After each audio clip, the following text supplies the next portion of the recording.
दर्शन करने गए होंगे कल, हैं साक्षी गोपाल। कुछ लोग आज जाएंगे, दूसरा ग्रुप आज जाएगा। साक्षी गोपाल दो ब्राह्मण यहाँ से उड़ीसा से वृंदावन दर्शन करने गए। एक बूढ़े ब्राह्मण थे, एक नौजवान था। तो चलते चलते पैदल के रास्ते थे, वृंदावन पहुँचते पहुँचते ब्राह्मण को तबीयत बिगड़ गई। ये जो नौजवान था, इन्होंने बड़े मनोयोग से सेवा की, वृंदावन दर्शन कराया। तो बूढ़े ब्राह्मण को एक तरस आ गया कि इसने मेरी बड़ी सेवा की है, क्या पुरस्कार दूं। तो इनके एक लड़की थी, उनका बेटा, मैं अपनी लड़की तुम्हारे साथ विवाह करना चाहता हूँ, इतना अच्छा वर मुझे मिल गया, इतना तुम सेवा भावी, इतने भले मानुस, अपनी बेटी की शादी में तुम्हारे साथ करूँगा। तय कर दिया। बोले ऐसे नहीं मानेंगे, कोई न कोई बीच में गवाह तो चाहिए, मैं तो गरीब बालक हूँ और तुम अमीर हो, तो अगर टाल गए तो गोपाल जी के मंदिर में गए और गोपाल जी के सामने बूढ़े ब्राह्मण ने कह दिया कि हे गोपाल जी महाराज, आपकी साक्षी है, आपके सामने मैं अपनी बेटी को इस नौजवान को प्रदान कर रहा हूँ, जाते ही उड़ीसा अपनी बेटी की शादी इसके साथ कर दूँगा। दर्शन करके लौट कर आए तो घर में चर्चा की कि मैंने बेटी की शादी ऐसे ऐसे उस लड़के से तय कर दिए। ये थोड़े रईस घर के ब्राह्मण थे, तो कहा कि अरे किस गरीब घर के में दे आए, पढ़ा नहीं लिखा नहीं, बेटी तो मजदूरी करते करते मुश्किल हो, बोले नहीं टाल दो, कोई नहीं, ऐसे कैसे शादी हो जाएगी घर वालों से बिना पूछे। अब बड़ी मुश्किल हो गई, कई महीने बीत गए। लड़के ने आकर कहा कि आप शादी क्यों नहीं कर रहे हैं। बोले भाई घर के लोग तैयार नहीं हैं, शादी तुम्हारे साथ नहीं होगी। तो इसने पंचायत बुला ली गाँव की, सारे गांव के लोग आ गए और उसमें रखा कि मैंने इनकी सेवा की और इन्होंने गोपाल जी को साक्षी मानकर मेरी शादी लड़की के साथ कर दी और अभी मना कर रहे हैं, आप पंच हैं, आप गांव के लोग हैं, मेरा न्याय कराइए। तो गांव के एक आधा किसी बुजुर्ग ने, बाबूजी टाइप ने कहा भैया ये गोपाल जी की साक्षी क्या हो सकती है, वो तो मूर्ति होती है, मूर्ति न बोले न बक्कारे न हाँ करे न हूँ करे, अब ये कैसे माने, तुम गोपाल जी को ला सकते हो क्या साक्षी के लिए, जिसने गवाही दी है उसे तुम ला सकते हो क्या। बोला हाँ क्यों नहीं ला सकता। अब ये तो भोला ब्राह्मण, इसको तो मालूम था कि भगवान का दर्शन करने गए, वो गोपाल जी पीतल के थे कि पत्थर के थे हमको तो मालूम नहीं, हम तो गोपाल जी का भगवान का दर्शन करने गए, उन्होंने ही साक्षी दी थी।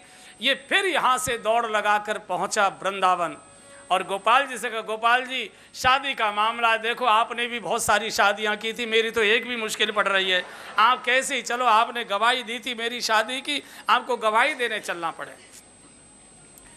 तो भगवान ने कहा कि भाई तुम ये जानते नहीं हो कि मैं तो मूर्ति हूं, मूर्ति कहीं चलती है क्या, मूर्ति तो स्थिर होती है, मैं तो चल नहीं सकता। तो ये जो गांव का लड़का था ने कहा महाराज अगर मूर्ति चल नहीं सकती तो मूर्ति बोल कैसे सकती है। आप बोले थे कि नहीं कि मैं गवाही दूंगा, मैं तेरी गवाही हूँ, मैं शादी जब बोल सकती है तो चल भी सकती है। भगवान इसकी बातों में बोले ऐसा कर, आगे आगे तू चलना, पीछे पीछे मैं चलूँगा। बोले मुझे कैसे पता लगेगा। बोले मेरे घुंघरू की आवाज़ तुझे सुनाई देती रहेगी तो समझना कि मैं तेरे पीछे चल रहा हूँ, लेकिन जहाँ तू पीछे मुड़कर देख लेगा मैं गायब हो जाऊँगा, वहाँ से आगे नहीं बढ़ूँगा। बोले ठीक है मुझे क्या ले, चलो।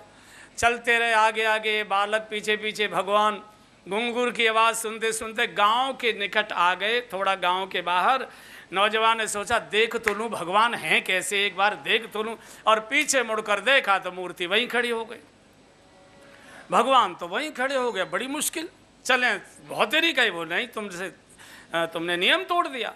अब इसने गांव में फिर पंचायत की, बोले भगवान तो आ गए गवाही देने के लिए।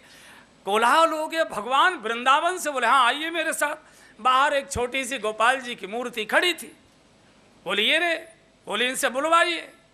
सारे गांव के लोग सोच रहे हैं कि ये मूर्ति बोलेगी कैसे। नौजवान ने कहा कि सरकार मैं प्रार्थना करता हूँ, सारा गांव आ गया, आप वृंदावन से यहाँ तक आ गए, आपने साक्षी दी थी मेरी शादी हो जाएगी, आप हाँ हूँ कुछ तो बोलिए कि आपके सामने मेरी शादी हुई थी।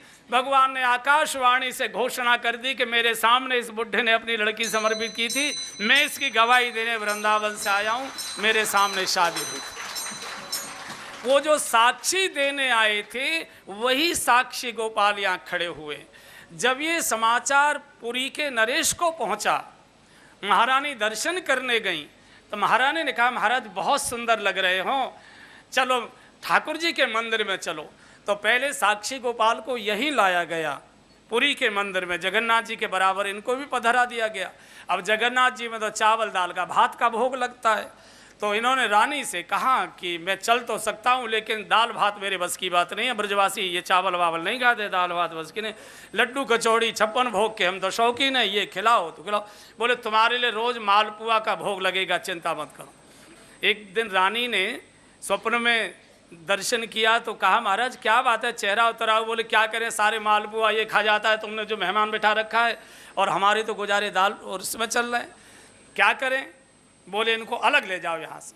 फिर इनका अलग मंदिर बनवाया गया और साक्षी गोपाल में वाकायदे वही मालपुआ बनते हैं, उनको उसका भोग लगता है। तो ये लीला जिसको बुद्धि से सोचना उसको कपोल काल्पनिक लग सकती होगी, लेकिन ये सत्य घटनाएं कि भगवान स्वयं साक्षी देने के लिए आए थे और आज भी विराजमान है। इसके लिए तो भाई श्रद्धा के नेत्र चाहिए। यही कर्माबाई गांव की एक गरीब महिला, बिना पढ़ी लिखी बनवासी गांव की महिला, सोचती है कि भगवान को भोग तो देर से लगता है, पंडे पुजारी नहाते धोते देर करते, भगवान तो बड़े कोमल हैं, बड़ी भूख लगती होगी, तो सवेरे सवेरे बिना नहाए धोए बोले पहले खिचड़ी भोग लगा देती हूँ ताकि कुछ तो सवेरे बाल भोग उनका हो जाए।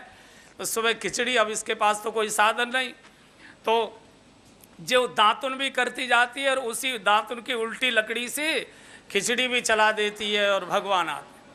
भगवान को रोज़ खिचड़ी भोग लगाए, बड़े भाव से, चूँकि इसका ये भाव था कि भगवान तो भूखे रहते हैं, भोग तो दोपहर 12 बजे आता है, तब तक कैसे खड़े खड़े थक जाएंगे, हजारों भक्त आते हैं, दर्शन देते देते भगवान तो बड़े कमज़ोर हो जाएंगे। अभी तो माँ ठहरी, तो माँ के मन में तो भाव आ गया। अच्छा, जब भाव होता है तो क्रिया ध्यान में नहीं रहती। रोज़ भोग लगाएं, रोज़ भोग लगाएं, रोज़ भोग लगाएं। इसका नाम कर्मा कैसे पड़ा, इसका नाम कर्मा कैसे पड़ा। भगवान आके जल्दी जल्दी कहते थे मैया जल्दी कर, माँ जल्दी कर, माँ जल्दी कर, माँ जल्दी कर। इसका नाम कर्मा तब से पड़ा, कर्मा जल्दी कर, माँ जल्दी कर्मा। इसका नाम कुछ और था, तब से इसका नाम कर्मा पड़ा है। और कर्मा से बाई हमारे यहाँ आदर के रूप में बोलते हैं, बहन को हमारे यहाँ आदर से बाई कहते हैं, कर्मा बाई तब से नाम पड़ा। अब एक कोई पढ़े लिखे काशी के महात्मा जगन्नाथ जी का दर्शन करने आए, तो कर्माबाई के पास कहीं टिके थे। उसने देखा कि ये सवेरे सवेरे खिचड़ी बना रही है, गीत गा रही है, किसको खिचड़ी बना रही है। बोले जगन्नाथ भगवान को वो भोग लगाने आएंगे। अरे बोले पगली, भगवान को बिना नहाए धोए दतुन करते करते झूठे हाथों से गंदी कहीं की, और भगवान को ऐसे भोग लगाया जाता है क्या। बोले तो महाराज मुझे तो मालूम नहीं। बोले पहले चौका लगाया कर, फिर बर्तन मलाकर स्नान कर, स्वच्छ वस्त्र पहन, तब भगवान का भोग तैयार कर, फिर तैयार करके भगवान को परस, हाथ जोड़कर बैठ। अब बेचारी चौका, भगवान खड़े हैं, माँ जल्दी कर कर्मा, माँ जल्दी कर, माँ जल्दी कर। बोले चौका तो लगा लूँ महाराज, अभी ज़रा नहा के तो आऊँ, बर्तन तो मल लूँ। इस चक्कर में इतनी देर हो गई कि बड़ी देर से भगवान को खिचड़ी जब भोग लगा, इधर भगवान कर्माबाई की खिचड़ी पा रहे थे और उधर पुजारी ने आरती का घंटा बजा दिया भागने के लिए कि भगवान की आरती का घंटा। जैसे ही घंटा बजा, भगवान खिचड़ी छोड़कर यहाँ से भागे तो होठ पर सनी हुई खिचड़ी लगी रह गई। और जैसे ही पुजारी ने पर्दा हटाया तो देखा भगवान के चेहरे पर तो खिचड़ी। पुजारी का जय जय, ये क्या लीला है, ये खिचड़ी। बोले हाँ। कहाँ। बोले वो कर्माबाई है ना, उसकी खिचड़ी मुझे बहुत अच्छी लगती है, इसलिए उसकी रोज़ खिचड़ी खाने जाता हूँ। तब से लेकर आज तक ठाकुर जी को दोपहर का भोग रखने से पहले कर्माबाई की खिचड़ी भोग लगाई जाती है। बोले उसके बिना मेरा पेट नहीं भरेगा, मुझे कर्मा की खिचड़ी चाहिए, आके भोग बाद में देखूंगा। इसको